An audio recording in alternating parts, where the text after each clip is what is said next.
자, 오늘 이제 정비법 중에서 정비법 시행 관련한 지문 분석하면서 내용들을 다시 한번 확인하겠습니다. 그래서 전체적인 그림 먼저 확인을 하시게 되면은 정비사업의 절차라고 하는 거 정비사업의 시행자, 보통 조합이 되겠습니다.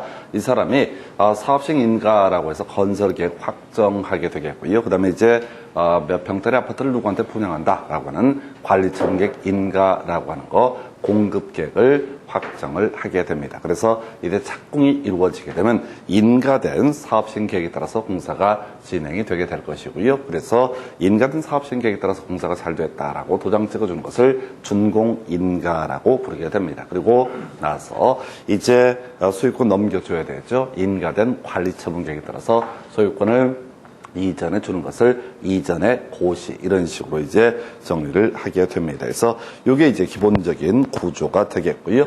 사업시행자 파트에서는 일단 사업시행 계획서의 내용 관련해서 건설은 뭐에 따라서 사업시행 계획에 따라서 공급은 관리 처분 계획에 따라서 이런 내용들을 지난 시간에 보셨고요. 자, 지문 이제 간단하게 또 한번 확인을 해보겠습니다. 165페이지 가서 보시게 되면은 그 사업시행 계획서에는 점점점이 포함되어야 된다라든가, 그 다음에 두 번째 사업시행 계획서는 일부 건축물의 존치 또는 리모델링에 관한 내용이 포함될 수 있다. 이런 식으로 이제 구성을 하게 되죠. 그래서 요거 둘 다 포함된다, 옳은 편, 포함되지 않는다, 틀린 편, 이렇게 패턴 가지고 기억을 해 주시는 거. 이걸 개별적으로 다 외울 수는 없다. 이렇게 정리를 하게 됩니다. 그래서 이쪽 보셨고요.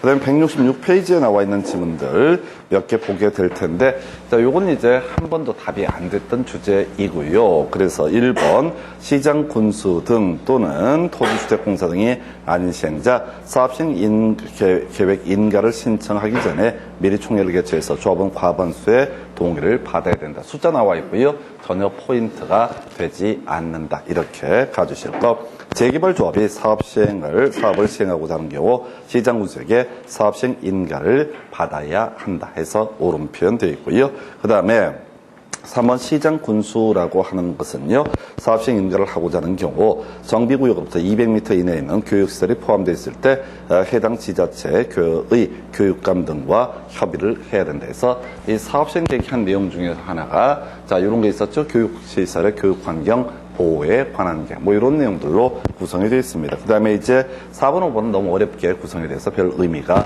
없고요. 그 다음에 여러분 교재 167페이지 가서 다시 한번 체크를 하게 되면, 자, 지금 이제 지난번에 한번 봤던 지문을 다시 한번 체크합니다. 주거 환경 개선 사업의 사업 시행자 관리 처분 계획에 따라서 공동 이용 시설을 서로히 설치해야 된다라고 해서, 자, 지금요, 건설이라고 하는 것은 뭐에 따라서 사업 시행 계획에 따라서 건설이 이루어져야 된다. 이렇게 해석을 하게 됩니다. 그런데 관리 처분 계획에 따라서 건설한다 해서 틀리게 구성이 됐고요. 요건 절대 놓치면 안 돼요. 건설은 사업 시행 계획, 공급은 관리 처분 계획에 따라서 이렇게 보셨고, 2번 주거 환경 개선 사업의 시행자 정삽 시행으로 건설된 건축물을 인가된 사업 시행 계획에 따라서 공급해야 된다라고 해서 틀리게 구성했죠. 공급은 뭐에 따라서 인가된 관리 처분 계획에 따라서 해서 이게 전체 그림 묻는 지문이고요. 3번 사업 시행으로 철거되는 주택의 소유자 세입자를 위해서 사업 시행자가 지자체의 건축물을 임시 거주시설로 사용하는 경우 사용료 대부를 면제한다. 그래서 이 주제가 나오게 되면은 그 다음 주제 검토해달라고 그랬습니다. 제3자와 매매 계약을 체결했을 때는 신청을 거절할 수 있다. 이 명제가 하나의 포인트. 그리고 이미 봤던 것 같은데 여러분 차례 167페이지 관련 기출문제 28회 23번 문제 보시게 되면 주거 환경 개선 사업 등에 관한 설명 옳은 것을 모두 고르시오라고 되어 있습니다. 그래서 첫 번째 시장군수는 세입자의 세대수가 토지 등 소유자의 2분의 1인 경우 세입자의 동의 없이 바로 주택공사 등을 시행자로 지정할 수 있다 해서 이렇게 갔었죠. 앞에서 이제 주거 환경 개선 사업에 있어서 3분의 2 과반수, 2분의 1 이런 숫자들 나왔습니다. 그래서 기본적으로 토지 등 소유자 3분의 2 이상의 동의, 세입자 과반수의 동의를 받아야 된다. 이렇게 하면서 다만 세입자 세대수가 토지 등 소유자의 2분의 1 이하인 경우 세입자의 동의는 요하지 아니한다. 그래서 약간 어렵게 2분의 1인 경우 이게 나왔으니까 이 문제가 나왔으면 거꾸로 3분의 2 과반수, 2분의 1이라고 하는 거 이렇게 가야겠고요. 두 번째, 사업시행자 정비구역 안에서 정비기반시설을 새로 설치하거나 확대하고 토지 등 소유자가 스스로 주택을 개량하는 방법, 요걸 소위 이름하여 자가 개량 방식이라고 불렀었죠. 이것과 환제로 공헌한 방법을 혼용할 수 있다라고 해서, 자, 키워드 혼용. 자, 정비사업 시행 방식 하면은 관리 처분 계획 방식이 주요한 이슈죠. 자, 그래서 주거 환경 개선, 재개발, 재건축 사업 등에 있어서 다 관리 처분 계획 방식을 채택할 수 있다. 이런 논의의 전제 하에서 문제 삼았던 것 중에 하나가 뭐가 있었냐면은 바로 오피스텔이라는 게 이슈가 됐었죠. 준주거지역 상업지역에서는 자, 재건축에 있어서만 오피스텔을 공급할 수 있다. 그래서 주거 환경 개선 사업이나 재개발 사업에 있어서는 오피스텔이라는 것을 공급할 수 없다. 이렇게 봤었고요. 자, 그래서 사업 시행 방식, 이게 이제 그 다음에 29회 30회 연속 출제가 되게 됩니다. 그리고 세 번째, 사업 시행자, 사업 시행으로 철거되는 주택의 소유자, 세입자에 대해서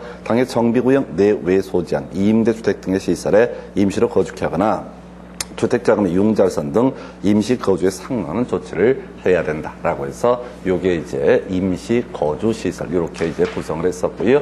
답은 5번으로 구성을 했었죠. 그래서 하여튼 문제 풀어가다가 잘 모르겠다. 자, 이 문제도 그동안 잘 안 냈던 문제를 구성했던 사례가 되겠습니다. 그래서 옳은 걸 모두 고르시면 답 5번 이런 것들 좀 훈련해 주십사라고 하는 거. 물론 이제 뒤에서 지식이 있다라면 좋겠는데 지식이 없다라면 그게 이제 의외로 5번 등이 상당히 많이 구성을 한다라고 하는 거. 그리고 이 디귿법 명제 나왔으니까 요거요. 자, 지금 임시 거주 시설 관련해서 고가 지자체 시설을 무상으로 쓸 수가 있다라는 전제하에서 제3자와 매매 계약을 체결하면 어떻다? 이때는 자, 바로 자, 공급 신청 거절할 수 있다라고 해서 요렇게 개념을 설명드렸습니다. 그 정도였고요. 그다음 여러분 교재 168페이지 이미 지난해 번에 논의했던 것 중에 하나가 숫자 중에서 드물게 답이 됐던 거. 지금요, 이 지정개발자, 재개발 사업 등에 있어서 지정개발자가 시행자가 되는 경우 공사비의 100분의 20에 해당하는, 자, 바로 예치금이라고 하는 거, 정비사업비를 예치해 하도록 한다라고 하는 주제까지 보셨습니다. 그 옆에 숫자 30에서 틀리게 구성이 됐고, 요건 지난 시간에 한번 간단하게 봤던 주제고요. 그 다음에 이제 169페이지부터 논의를 하게 되는 게, 여기 이런 내용 나와 있어요.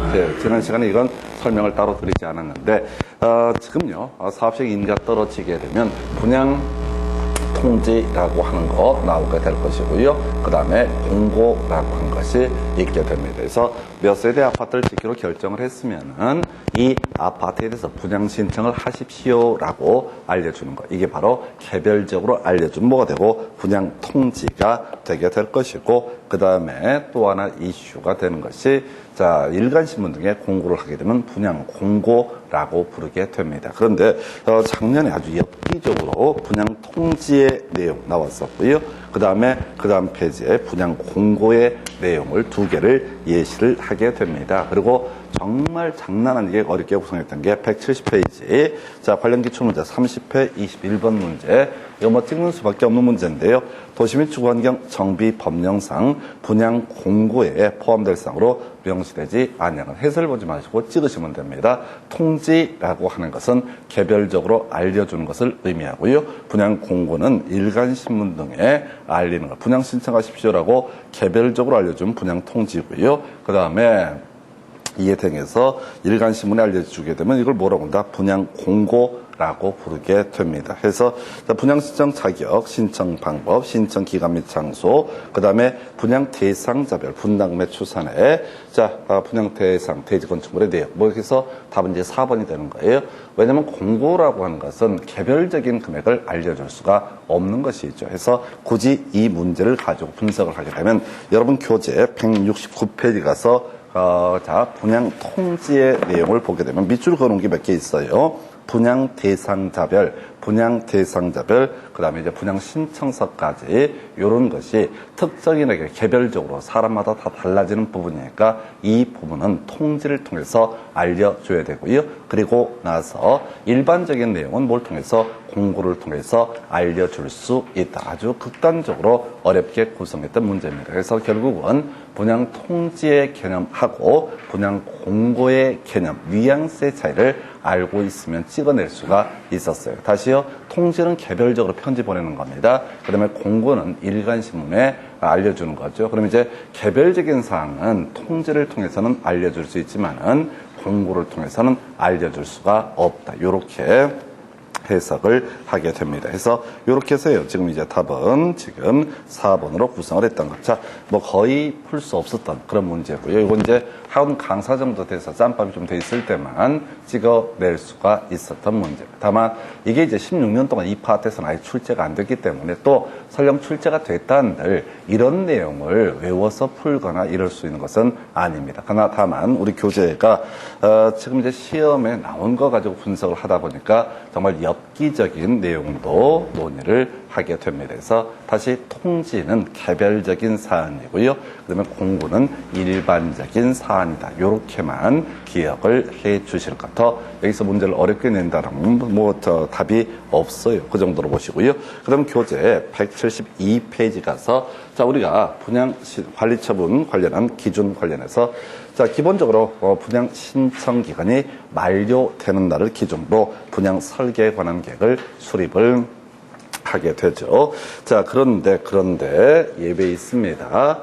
소위 기준 1이라고 해서 중간에 지분 쪼개기 등을 하게 되면은 이때는 소위 이제 기준 1을 전제로 해서 분양 설계에 관한 계획을 수립한다. 해서 지난 시간에 설명드릴 때 지분 쪼개기, 분, 전, 증 이런 식으로 설명을 드렸습니다. 그래서 분할, 분리 소유라고 하는 거, 전환, 그리고 증가라고 하는 거, 분전증이라고 하는 거, 이것은 어떻다? 바로 요렇게 기준 1을 전제로 해서 소위 관리처분계획, 분양 설계에 관한 계획을 수립할 수 있다 해서 지문 보니까 이런 식이에요. 정비사업으로 인해서 주택 등 건축물을 공급하는 경우 기준 1의 다음 날부터 이렇게 괄호 열고 있는 행위가 있게 되면은 해당 토지 또는 주택 등 건축물을 분양받을 권리는 기준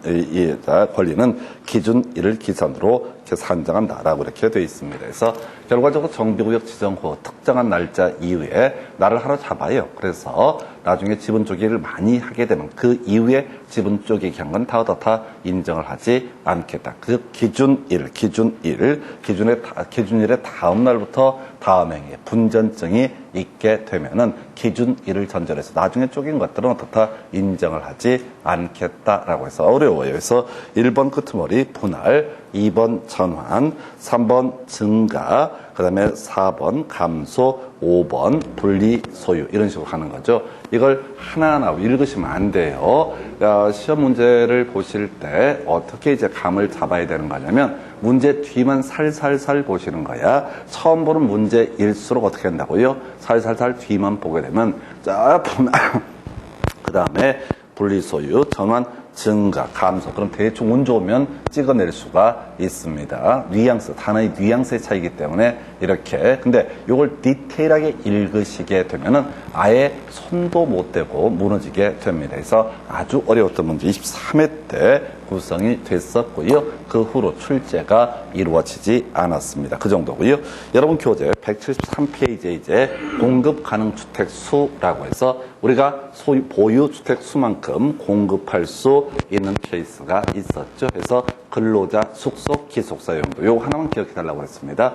잘 모르겠으면 무조건 한 채 요렇게 해서 이 내용을 다 외울 수가 없어요. 2주택도 있고 사실 3주택도 있고 경우 수가 되게 많아요. 근데 지문 길이수 때문에 알 수가 없어요. 사실은 소유주택 수도 이보다 훨씬 많습니다. 그러나 법조문 길이 때문에 시험에 낼 수 없기 때문에 그런 것들은 오래전부터 법조문에 있었다 할지라도 의미 자체가 없게 됩니다. 그래서 여러분 교재 173페이지 같은 세대에 속하지 아니하는 2인 이상이 하나 주택을 공유한 경우 소유자 수만큼 주택을 공급해야 된다. 자, 우리가 외워야 될 건 뭐라고요? 소유자 수만큼 주택을 공급하는 거. 요것만 외우시는 거죠. 그래서 아까 근로자, 숙소, 기숙사 용도. 지난 시간 설명드릴 때 이렇게 설명을 드렸어요.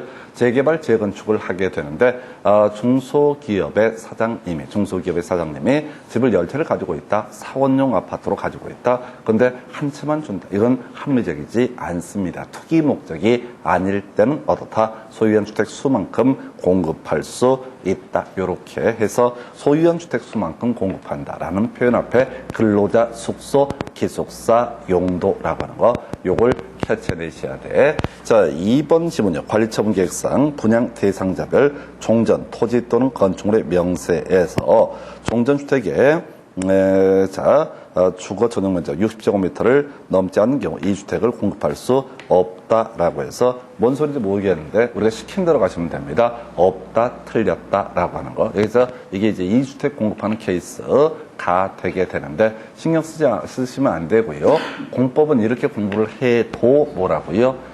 되게 모를 얘기들이 무작위로 튀어나오게 됩니다. 그래서 이게 지금 여러분들이 공부를 별로 안 한 상태에서도 바로 다이렉트로 보셔야 되거든요.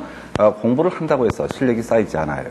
이런 무지막지한 내용들이 시험 지문에 구성이 됐을 때 눈 하나 깜짝해서는 안 돼요. 그냥 없다, 틀렸다 이런 식으로 가끔 우리 겸할 수 없다라든가 없다 중에 오른편 몇 개 있었습니다. 그건 따로이 없다 중에 오른편 몇 개는 따로이 외우는 걸 변론을 하고 생전 처음 보는 내용이 나왔다. 어차피 찍으시게 됩니다. 찍으실 때 패턴을 가지고 가셔야 돼. 없다는 틀렸다라고 하는 거. 그걸 있다 그러면 오른편 되는 거예요. 그 옆에 있는 지문을 요약을 한 식이 되게 되는 겁니다. 이거 의미 새기지 마세요. 우리 몇 개 외우는 것도 너무 힘들어요. 3번 지문이요. 소유한 주택 수만큼 공급할 수 있다. 그 앞에 근로자 숙소라고 해서 옳은 표현 되겠습니다. 그래서 이 챕터를 갈 때는 원래 지금 제가 말씀드렸지만 법조문에 엄청나게 많아요. 소유한 주택 수만큼 공급하는 경우도 말도 못하게 긴 게 한두 개가 아니에요. 그래서 실무적인 부분은 내가 변론을 하고 시험 출제를 할 때는 너무 길고 복잡하기 때문에 문제 구성 자체가 아예 안 됩니다. 그래서 지금 소유한 주택 수만큼 공급할 수 있다는 명제 앞에 근로자 숙소, 기숙사, 용도라고 하는 거 이렇게 보셨고요.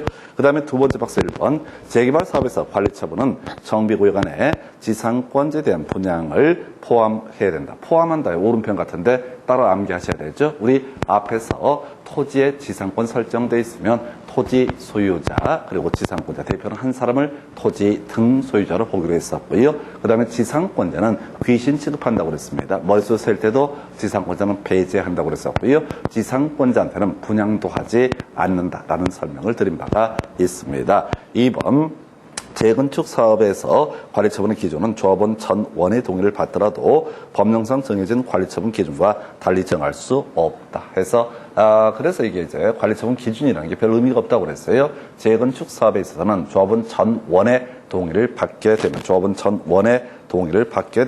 어떻다? 법령상 정해진 기준과 달리 관리처분을 할 수가 있다라고 하는 거 이렇게 설명드렸고요.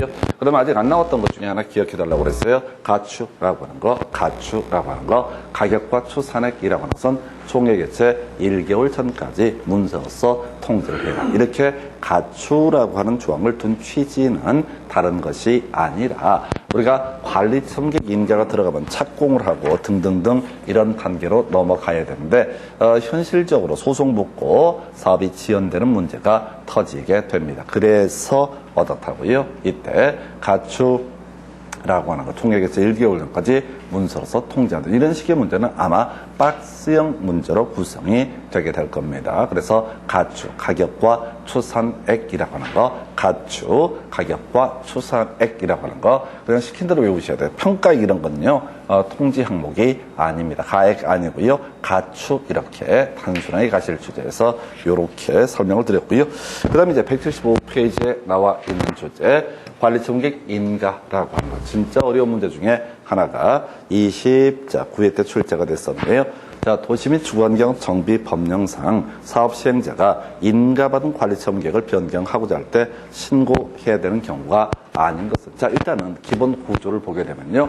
우리가 이제 인가받은 관리청객을 변경을 하고자 합니다. 그러면 인가를 받는 게 원칙이 되게 됩니다. 그런데 경미한상의 변경이라는 것은 어떻다? 신고만 해도 된다. 그래서 여러분 자료를 보시게 되면 변경이란 말이 쭉 깔려 있고요. 그리고 5번에 뭐라고 되어 있냐면 사업 시행자의 변동에 따른 권리 의무의 변동이 있는 경우로서 분양 설계 변경을 수반하지 아니하는 때 이런 게 나와 있어요. 나머지는 그냥 변경하는 때 변경할 때 이렇게 이제 4번까지는 단순하게 뭐야? 변경하는 때 이런 표현 나와 있죠? 변경할 때 어떻다? 경면상만 법에 규정하고 있으니까 신고하면 된다. 그 다음에 지금 좀 어려웠던 것이 분양설계 변경을 수반하지 아니하는데, 자, 이 내용 새기시면 안 돼요. 그냥 단순하게 변경할 땐 어떻다? 바로 신고만 하면 된다. 수반하지 않아도 신고만 하면 된다. 그리고 제일 어려웠던 게 단순 정정해서 괄호 열고 불이익을 받는 자가 없는 경우에 한한다라고 이렇게 되어 있습니다. 그래서 자 이제 출제하는 기술을 이제 분석을 해 드리려고 하는데, 거기 이제 신고해야 되는 경우가 아닌 것은 해서 1번 지문 끄트머리에 설계 변경을 수반하지 아니하는 경우 뭐 이런 거 나와 있죠. 2번 지문 끄트머리에 변경하는 경우 나와 있죠. 자, 뒤만 살살 보는 거야. 이렇게만 해도 외울 게 너무 많아요. 그 다음 페이지 3번 끄트머리에 변경하는 경우 나와 있죠. 4번, 5번 끄트머리에 변경하는 경우 나와 있죠. 그럼 쉽게 가십시다. 혹시 이 문제가 다시 나온다라고 했을 때 변경하는 경우에는 어떻다? 신고하면 된다. 이렇게 무식하게. 그럼 4개가 커버가 됩니다. 변경하는 경우에는 어떻다? 신고하면 된다. 해서 변경하는 경우에 어떻다? 신고하면 된다. 관리청의 인가를 받았습니다. 일장을상을 변경하는 경우에는 어떻다? 신고하면 된다. 이렇게 일단 하나 치고 들어가시고, 이 문제는 이제 작정을 하고 냈던 건데요. 이 얘기죠. 지금 이제 자, 단순 정정 괄호 열고 불이익을 받는 자가 없는 경우에 한한다라고 되어 있고요. 그 다음에 아까 그 정도까지 해서 요걸 가지고 답은 4번을 뽑았어요. 아주 어려웠던 문제. 근데 이 문제를 풀어가실 때 단순 정정 괄호 열고 불이익을 받는 자가 없는 경우에 한한다. 이걸 외우시면 안 돼요. 이미 한번 나왔거든요. 그러면 제일 중요한 게 뭐라고요? 변경하는 때는 어떻다? 신고하면 된다. 확률 높은 게 뭐라고요? 변경하는 때는 어떻다? 신고하면 된다. 변경하는 때는 어떻다? 신고하면 된다. 뭐를 모르지 그냥. 변경하는 때는 어떻다? 신고하면 된다. 그러니까 실질적으로 이 문제를 다시 나온다라고 하더라도 딱 포인트를 찍어서 이게 틀리게 나올 거예요. 이런 것들은 사실 추론해 내기 어렵습니다. 그래서 외울 게 쉬운 게 뭐라고요? 변경하는 경우는 어떻다? 신고하면 된다. 4개나 커버를 하실 수가 있습니다. 만약 여기까지만 따라오시게 되면 물반 고기반 해서 결국 답은 4번을 찍어낼 수도 어쩌면 있었던 문제. 너무너무 어려운 문제고요. 그 다음에 이제 여러분 교재 176페이지에 관리처분계획의 고시라는 문제가 나와 있죠. 이 문제 대박입니다. 그래서 거기 보니까 시장군수는 관리처분 인가할 때 다음의 내용을 지자체 공부에 고시해야 된다 해서 5번 보니까요. 요지라는 표현 나와 있죠. 단어가 있으면 무조건 끄트머리를 보셔야 돼. 관리처분계획 인가의 요지라고 나와 있잖아요. 요지의 항목으로서 기역, 니은, 디귿, 리을이 있다고요. 자, 요는 이런 것은 시행 규칙에 숨어 있는 것을 끌고 출제한 거예요. 그러니까 우리가 법이 있고 시행령이 있고 시행 규칙이 있다고 했을 때 시행 규칙 얘기를 끌고 들어올 때는 그냥 틀리라는 문제입니다. 시행 규칙까지 외울 수가 없다고요. 법도 다 못 외워. 법도 못 외워. 양이 많아서. 근데 이 문제는 시행 규칙을 끌고 들어왔어요. 그래서 출제자의 의도라고 하는 것은 한번 죽어봐라 이런 얘기입니다. 요지가 뭐 줄거리 이 정도의 내용이 될 텐데 그 4개를 외울 수도 없고 외워지지도 않습니다. 이렇게 할 것 같으면 다 외워야 된다는 결론에 도달하게 되는데 그렇게는 의미가 없어요. 그래서 어떻게 된다고요? 다음 몇 번? 5번 해서. 자, 지금 보니까 관리처분계획 인가의 요지로 옳은 것을 모두 고른 것은 이런 문제 나와 있죠? 그죠? 이 문제 못 푼다고요? 학원 강사도 이게 왜 틀렸는지 맞는지 알 수가 없어. 이게 출제가 되고 나서 얘들이 시행 규칙에 있는 걸 가지고 4개를 뽑아서 구성을 했구나. 이렇게 분석을 할 뿐이지 실질적으로 외워낼 수가 없습니다. 실질적으로 외워낼 수가 없어요. 그래서 패턴들을 계속 제가 부탁을 드립니다. 공법은 패턴이 아니면은 거의 해결할 수 없어요. 그럼 이제 패턴만 남는 거냐? 아니요. 패턴만 하더라도 한 50점 가까이 나옵니다. 이게 하도 시험 범주가 넓다 보니까 출제위원들이 틀리게 내든 또 맞게 내든 간에 루틴 자체를 벗어날 수가 없어요. 그래서 아까 없다 그런 건 전반적으로 다 틀리게 구성을 하고, 또 가끔씩 시험 문제 정말 많이 나오는 파트, 한 3년에 5년에 4번 이렇게 나오는 것들은 그냥 기계적으로 외워서 끝장을 봐야 되는 거고, 나머지 문제는 비우고 가셔야 돼. 그래서 자, 옳은 것을 모두 고르시오. 좀 이따 이제 건축법 이런 것들을 보게 되면 5번 아닌 경우 있어요. 그건 여러 번 출제를 하게 되면 5번을 답으로 구성하지 않습니다. 근데 이 문제는 보시다시피 16년 동안 그 전에도 후에도 이런 유형의 문제 자체가 구성이 안 됐었다고, 그리고 한번 죽어보시오 라는 식의 문제를 구성을 한다고요. 어찌됐든 죽어보시든 살아보시든 간에 어떻게든 간에 우리가 답을 찍어내야 되고 합격을 하셔야 됩니다. 그러면은 방법이 없어요. 패턴 자체를 분석을 해서 아예 찍고 들어가는 방식, 요게 하나의 방법이에요. 그런데 시험장 가시게 되면 이게 진짜 만만치가 않습니다. 말이 쉬워요. 제가 시킨 대로 찍으세요라고 이렇게 얘기를 하면은 찍으면 인생이 해결돼요. 자, 공법은 진짜 50점 넘기면 안전빵입니다. 공법에서 50점이 넘기게 되면 그 정도 공부를 하시게 되면 다른 과목은 다 점수가 나오기 때문에 별 문제가 안 돼요. 근데 이 50점 정도 되는 점수를 안정적으로 받아내는 방법은 지금 우리가 기출문제 분석한 것들을 보여드리고 있는데 외워서는 절대 풀 수가 없어요. 지금 설명을 드리고 했던 부분들 자체도 내용들이 너무 많아서 진짜 버벅이게 돼 있어요. 그래서 방법은 생전 처음 본 문제 나왔다. 모두 고르시오. 그러면 일단은 5번 기역, 니은, 디귿, 또는 기역, 니은, 디귿, 미음 이런 것들이 나오는지 안 나오는지 확인을 해 보셔야 돼. 이게 100% 정확하지는 않습니다. 그런데 거의 90% 이상 정확하기 때문에 이렇게 패턴들을 잡아주실 것. 그 다음 교재 177페이지. 자, 보니까 거기 봐봐. 자, 뒤만 봐야 돼. 뒤만 봐야 돼. 없다. 일단 틀렸죠. 없다. 일단 틀렸죠. 그러니까 일단 계속해서 지금 옳고 그르고를 판단하셔야 돼. 여러분들 이걸 지난 시간에 공부했었지만 또 돌아서면 잊어버리고 기억이 안 나요. 했는데 최소한 수십 번, 수백 번 나오는 것 중에 하나가 뭐라고요? 없다라는 표현 틀렸다고요. 개념 설명드리겠습니다. 관리 처분객 인가가 떨어지게 되면 기본적으로 사용 수익은 금지가 되게 됩니다. 근데 시험에서는 항상 예외가 출제가 돼요. 사업 시행자의 동의를 얻은 경우에는 어떻다? 동의를 얻었으면 사용 수익할 수 있다라고 하는 거. 그래서 관리처분객 인가의 고시가 있는데 종전 토지 임차권자 사업 시행자의 동의를 받더라도 사용 수익을 할 수가 없다라고 해서 틀리게 구성을 했습니다. 시행자의 동의를 받게 되면 어떻다? 사용할 수 있다. 이렇게 구성을 하게 되겠고요. 자, 177페이지 두 번째 박스 가볼까요? 사업 시행자는 폐공가의 밀집으로 철거할 수 있다라는 명제 나와 있죠. 그럼 공부를 제대로 했으면은 자, 철거할 수 있다. 오른편 개념 설명드리겠습니다. 자, 원래 철거라고 하는 건 언제 한다고 했어요? 관리처분객 인가가 떨어지고 2주 한 다음에 하는 것이 뭐가 된다? 철거라는 개념이 되게 됩니다. 자, 그런데 관리처분객 인가 전이라 할지라도 이 지역이 우범지대와 폐공가 이런 식으로 있는 경우에는 동의 허가 받으면 어떻다? 철거할 수 있다. 키워드가 뭐라고요? 동의 허가 있으면 어떻다? 철거할 수 있다. 동의 허가 있으면 어떻다? 철거할 수 있다. 지문 보시겠습니다. 사업시행자 폐공가 자, 보니까 동의 및 시장군수의 허가를 얻어서 철거할 수 있다. 그래서 이 문장의 취지가 그런 식이야. 관리처분객 인가 전이라도 어떻다?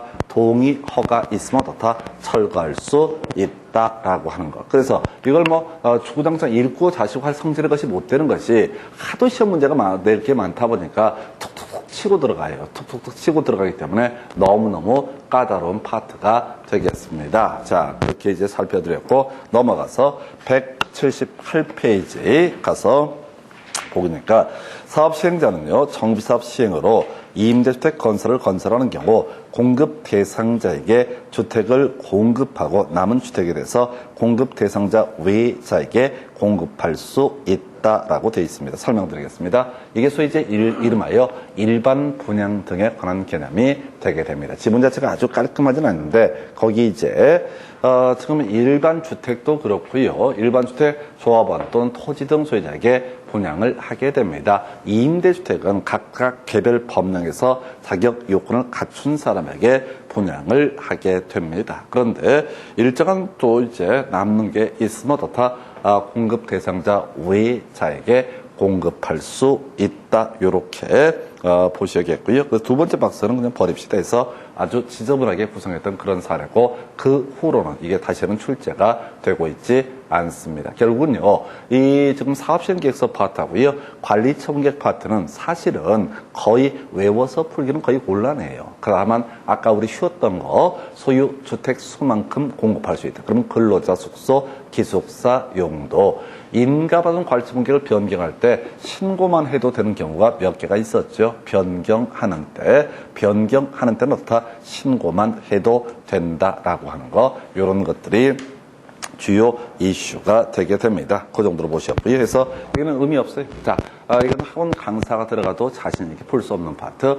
제가 우리 정비법 도시개발법이라고 하는 이 법은요, 약 지금 이제 3문제, 6문제씩 출제가 되는데 한 3문제 때려 맞추면 본전하는 장소가 이 파트가 된다고 그랬습니다. 근데 중간중간 보시면 느끼게 되는 게 없다. 이런 것만 잘 찍어내더라도 거의 반타작을 할 수가 있습니다. 그래서 이 법 6개, 우리가 이제 6개로 이제 분리해서 공부를 하는데 그 중에서 가장 어려운 영역이 공법입니다. 이건 웬만큼 공부를 하더라도 개별적인 내용 자체를 외우는 것 자체가 불능에 가깝습니다. 그럼 이때 방법이 뭐냐면은 계속 큰 그림만 잡는 거야. 계속 큰 그림을 잡되 어떻게 패턴, 없다, 틀렸다, 포함한다, 오른편 이런 식의 패턴을 가지고 해결하는 수밖에 없습니다. 그 정도로 보시겠고요. 자, 179페이지 이제 거의 안 나왔네요. 바로 이 준공인가라는 명제 나와 있습니다. 준공인가 파트는 뭐 출제할 거리 자체가 없어요. 대신 그림 잡으셔야 되죠. 우리가 정비법이라고 하는 거, 자, 사업시행자가요, 건설계획을 확정한 것을 사업시행인가, 공급계획을 확정하는 것을 뭐라고 한다? 관리처분계획 인가라고 부르게 됩니다. 그리고 인가된 사업시행계획에 따라서 건설이 이루어지고, 공급은 인가된 관리처분계획에 따라서 공급이 이루어져야 되는데, 이렇게 가는 거죠. 자, 인가된 사업시행계획에 따라서 공사가 제대로 되는가 확인하는 것을 뭐라고 한다? 준공인가. 인가된 관리처분계획에 따라서 소유권을 이전해 주는 것을 뭐라고 한다? 바로 이전의 고시라고 부르게 됩니다. 교재 179페이지, 큰 쟁점 안 되는데 지문 하나 있으네요. 사업 시행된 지방공사, 정비사업 공사를 완료한 때 시장 군수 등의 준공인가를 받아야 된다. 요런 지문 나와 있고요. 여러분 교재 180페이지 가서 보시게 되면은, 자, 우리가 이제 준공전 사용허가라고 해서, 자, 도시개발법에서 중요 이슈가 됐던 게 있었죠. 그래서 채비지라고 하는 거, 준공검사 전에도 허가 없이 사용할 수 있다. 이런 게 출제 이슈. 그리고 나서 지금의 시장군수 등이 준공전 사용 허가를 하는 경우에 동별, 세대별, 구역별로 허가를 할 수가 있다. 지문 그 얘기를 가지고 하나 구성이 됐습니다. 그래서 이거는 이제 지금 8년 동안 거의 출제가 되지 않았던 주제. 왜? 이건 이제 절차에 관한 부분이고, 굳이 이 챕터에서 답을 구성을 한다면 딱 하나예요. 바로 지금 준공인가전 사용 허가라고 하는 요거 하나만 이슈가 되게 됩니다. 그 정도로 봐야겠고요. 이제 남는 게 결국 이전의 곳이죠. 그래서 다시 갑시다. 자, 지금 이제 인가된 관리처분 계획에 따라서 소유권을 이전하고자 할 때 이때 지자체 공부에 고시해야 된다. 이걸 뭐라고 한다? 이전의 고시라고 부르게 됩니다. 이전의 고시가 있으면요, 모든 권리관계 이전의 고시의 다음 날 이전 확정되게 됩니다. 그래서 소유권이라고 하는 것은 언제? 이전의 고시의 다음 날 소유권을 취득을 하게 된다. 요렇게 그림을 볼 수가 있겠고요. 그 다음에 이제 소유권 외 권리도 이전의 고시의 다음 날 다 넘어와야 되죠. 이걸 이름하여 뭐라고 한다? 설정된 것으로 본다라고 해서 소유권은 이전의 고시를 다음날 취득하게 될 것이고 종전 토지에 있던 지상권, 저당권 등 얻었다고요. 같이 옮겨와야 돼요. 언제? 이전의 고실에 다음날 옮겨오게 된다. 이렇게 그림을 보고 이걸 외울 때 설정된 것으로 본다. 그리고 같이 바로 연계해서 볼 것이 저당권의 물상대위라는 개념. 자, 이런 식의 얘기했었죠. 갑실한 사람이 X 토지를 소유하고 있었고요. 여기에 만약에 자 지금 을이라는 저당권자가 있었다라고 해서 세권액이 1억이라고 한번 전제해 보겠습니다. 자, 갑이 아파트를 분양을 받았는데 이 사람이 아파트를 분양을 받을 때 자, 1억 이상을 받았으면 참 좋을 텐데 한 5천만 원짜리 분양을 받고 여기다 청산금을 엄청실히 받게 된다라고 전제를 해 보도록 하겠습니다.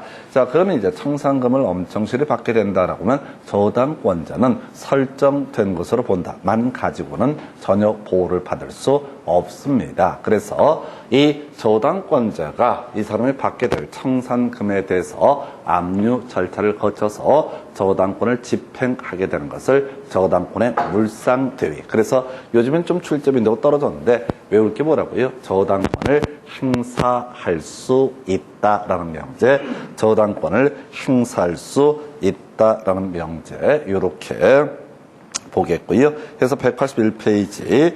자, 지금 첫 번째 박스.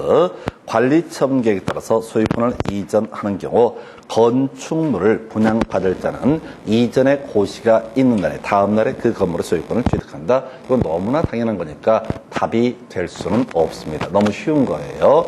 그 다음에 두 번째, 정비사업 시행지역 안에 있는 건축물의 저당권을 설정한 권리자. 끄트머리. 자, 보니까 저당권을 행사할 수 있다라고 되어 있죠. 이게 이름이 뭐라고요? 저당권의 물상대위라는 개념.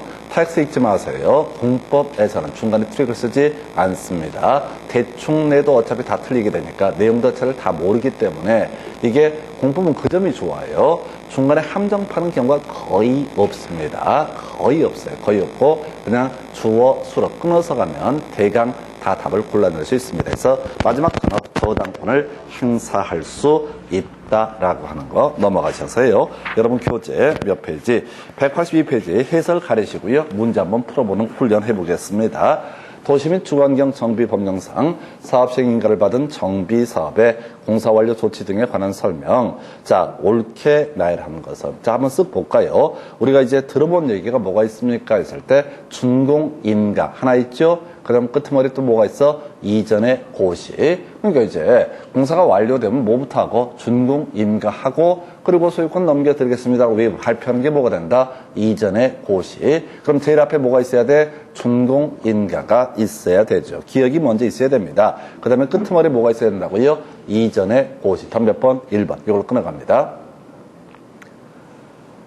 지금 절차를 물어보는 거로 절차를 중간에 보지도 알지도 못하는 내용들을 읽으시면 안 된다고. 다시 자, 아파트 건설이 완성이 되면 인가된 사업 시행 계획에 따라서 공사가 제대로 되는가를 확인하는 것을 뭐라고 한다? 준공인가 점점점 소유권을 이전하고자 할 때 뭐 한다고요? 이전의 고시. 이전의 고시가 있으면 이전의 고시가 있는 날에 다음 날 소유권을 취득한다. 끝! 이게 마지막이라고.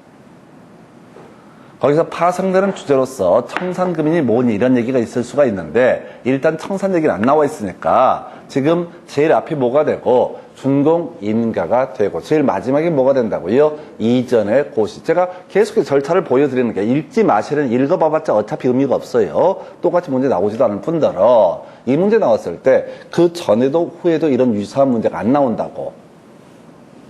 그런데 갑자기 절차를 물어봤다고. 근데 이건 풀 수 있어야 됩니다. 왜? 자, 전체 절차가 사업시행인가, 관리처분계획인가, 준공인가, 그리고 뭐가 된다? 이전의 고시라고 하는 거. 이게 4단계 절차지 않습니까? 마지막 단계가 뭐가 된다고요? 이전의 고시. 이거 다 떠나도 제일 마지막 단계가 뭐가 된다? 이전의 고시. 그럼 리을은 제일 뒤에 있어야 되는 거예요. 리을은 제일 뒤에 있으면 결국은 이제 1번 아니면 3번 싸움 붙이게 되는 거고요. 제일 앞에 있는 게 뭐라고? 준공인가. 그래서 답은 1번이 되게 되는 겁니다. 거기에 나와 있는 얘기를 보면 이런 식이죠. 지금 준공인가가 있고요. 그 다음에 토지 분할 절차를 거치게 됩니다. 그리고 나서 자, 각각의 분양 대상자, 분양받을 사람에게 그 내용을 개별적으로 알려주는 걸 통지라 부릅니다. 그리고 마지막 다 넘겨준 다음에 뭘 한다고요? 이전의 고시라고 하는. 그럼 이제 이전의 고시가 있으면 등기가 없다 할지라도 이전의 고시의 다음날 모든 권리 관계가 이전 확정되게 된다. 이렇게 해석합니다. 그래서 준공인가 마지막 단계가 뭐라고요? 이전의 고시라고 하는 거. 이렇게 푸는 거예요. 자, 이 정도만 돼야지 문제를 풀 수가 있는 것이지 그냥 이걸 이제 세월아 내월아 다 읽어서 해결되지가 않아요. 계속해서 절차 보셔야 돼. 사업시행인가, 그 다음에 관리처분계획인가, 준공인가, 이전의 고시. 참고적으로 16회 때는 뭐 이런 것도 나왔어요. 정비 기본계획 수립, 사업시행인가, 관리처분계획인가, 준공인가, 이전의 고시. 순서대로 올바르게 연결한 것은 이런 식의 문제. 정말 큰 그림을 묻는 문제입니다. 법 전체를 관통해서 이해를 하고 있는가를 따지는 문제 유형이 되게 됩니다. 그래서 자, 준공인가 그리고 이전의 고시라고 하는 거. 준공인가와 그다음에 뭐가 있어요? 이전의 고시라고 하는 거. 자, 그리고 요거랑 같이 연계되어 있는 주제가 정비구역 해제 의제라는 개념이죠. 다시 갑시다. 자, 관리처분계획 방식으로 정비사업을 하고자 합니다. 그럼 사업시행인가 다음이 관리처분계획인가, 그리고 인가된 사업시행계획에 따라서 공사가 제대로 되는가를 확인하는 것을 뭐라고 한다? 준공인가. 그리고 나서 인가된 관리처분계획에 따라서 소유권 이전해 드리겠습니다라고 발표하는 걸 뭐라고 한다? 이전의 고시. 그러면 이전의 고시가 있으면 모든 권리관계는 이전의 고시의 다음 날 어떻다? 확정이 되게 된다. 그래서 나왔던 얘기. 자, 이전의 고시가 있으면 어떻다? 이전의 고시가 있는 날에 다음 날에 해제된 것으로 본다. 왜? 더 이상 정비사업을 할 것이 아니기 때문에. 그러나 이런 이전의 고시에도 불구하고 조합의 존속에는 어떻다? 영향을 주지 아니한다. 여러분 교재 보시게 되면 해제 의제 사유 나와 있고요. 이걸 읽으시면 안 돼. 해제 일정하면 어떻다? 해제가 의제되게 된다. 그리고 나서 해제 의제 효과라고 해서 조합 존속에는 어떻다? 영향을 미치지 아니한다. 이 얘기를 지금 29회인가요? 자, 출제가 됐었네요. 그래서 자, 지금 보겠습니다. 관리처분계획을 수립하는 경우 정비구역 지정은 이전의 고시가 있는 날에 다음 날에 해제된 것으로 본다라고 하는 거. 그리고 나서 두 번째예요. 준공인가에 따른 정비구역 해제가 있으면은 조합은 해산된 것으로 본다라고 해서 이걸 틀리게 뽑았어요. 그래서 이 주제의 제일 마지막 단계가 뭐라고요? 해제가 된 것으로 본다. 그런데 조합의 존속에는 어떻다? 영향을 미치지 아니한다라고 해서 이 문제를 분석하면 27회하고 29회 문제가 연계되어 있습니다. 그래서 아까 27회 때 정비사업의 절차를 올바르게 연결하시오. 그래서 이전에 고시가 있으면 어떻다? 정비구역은 해제된 것으로 본다. 예, 그래서 이게 효과가 어떻다는 거냐? 정비사업 다 끝났다라고 하는 것과는 별개의 문제로 소송해야 된다고 그랬어요. 조합이 남아서. 그래서 조합의 존속에는 영향을 미치지 아니한다. 이런 식으로 가게 됩니다. 그 다음에 이제 여러분 교재 183페이지 가서 보시게 되면 자, 이전의 고시가 있습니다. 그럼 이제 청산의 문제가 나오게 되죠. 청산의 문제가 나오게 됩니다. 그래서 자, 청산금 결정할 테고요. 자, 이 청산금 채권의 소멸시효 5년인데요. 이전의 고시의 다음 날부터 5년간 행사자는 시효로 소멸하게 된다. 이때 돈 안 내면 시군구청장, 시장 군수에게 징수 위탁할 수 있고 수수료 4%. 1번 지문이요. 종전에 소유하고 있던 토지의 가격과 분양받은 대지의 가격은 그 토지의 규모, 위치 등등등을 참작해서 평가한다. 이게 이제 청산의 정의가 될 것이고요. 2번, 청산성금을 납부할 자가 이를 납부하지 않으면 시장 군수관 시행자는 시장 군수에게 징수를 위탁할 수 있다. 자, 이렇게 되어 있고요. 3번 답이 되게 어려웠어요. 청산금을 징수할 권리는 소유권 이전의 고시일부터 5년간 행사하지 않으면 소멸한다. 이게 어려웠다고. 숫자 5가 맞으니까 사람들이 착각에 빠졌던 거, 이전의 고시의 다음 날부터 5년간 행사하지 않으면 어떻다? 시효로 소멸하게 된다. 이렇게 해석을 하게 됩니다. 그래서 다음날이라고 하는 게 빠져서 틀렸어요. 그래서 제가 부탁을 드리는 게 숫자라고 하는 것을 우리가 자꾸 이제 하다 보면 자연스럽게 외우는 게 있어요. 근데 숫자 맞다고 해서 옳고 이렇게 단순하게 가시면 안 돼. 문제를 구성할 때 숫자를 틀리게 해서 숫자를 맞게 해서 틀리거나 맞게 하는 경우는 대단히 드뭅니다.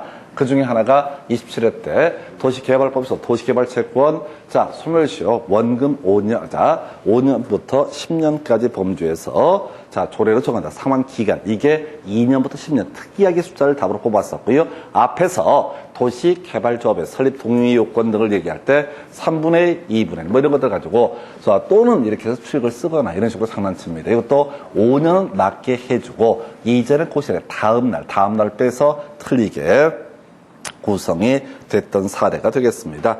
그 다음에 이제 두 번째 박스. 끄트머리 가야 돼. 분할 징수할 수 있다라고 하는 거. 절대 앞에서부터 읽으면 안 돼요. 내용 모르니까 끄트머리만 가는 거야. 분할 징수할 수 있다. 분할 교부할 수 있다. 이렇게 가시는 거야. 그래서 여기 분할 징수, 분할 교부 관련해서 사연들이 엄청 길다고요. 둘 중에 하나를 가지고 구성을 합니다. 근데 지문 읽으실 때 몇 개 외운 지식 가지고 뭐라고요? 분할 징수, 분할 교부할 수 있다. 이렇게 가시게 되면, 그러니까 문제를 보실 때, 지문을 보실 때 골고루 끄트머리에 살살살 끊어가서 가다 보면은 대충 외웠던 게 다 기억이 나고 자기의 실력 발휘를 하실 수가 있어요. 그런데 시험이라고 하는 게 두렵다 보니까 어떻게 그때 꼼꼼히 보시게 되는 순간 제가 장담하는데 멘붕 옵니다. 왜? 여러분들이 뭐 별로 아는 게 없거든요. 몇 개 패턴, 절차 대충 외웠는데 이 디테일한 내용을 물어보면 어차피 모르는 거야. 그건 욕심입니다. 그냥 패턴 가지고 분할 징수할 수 있다,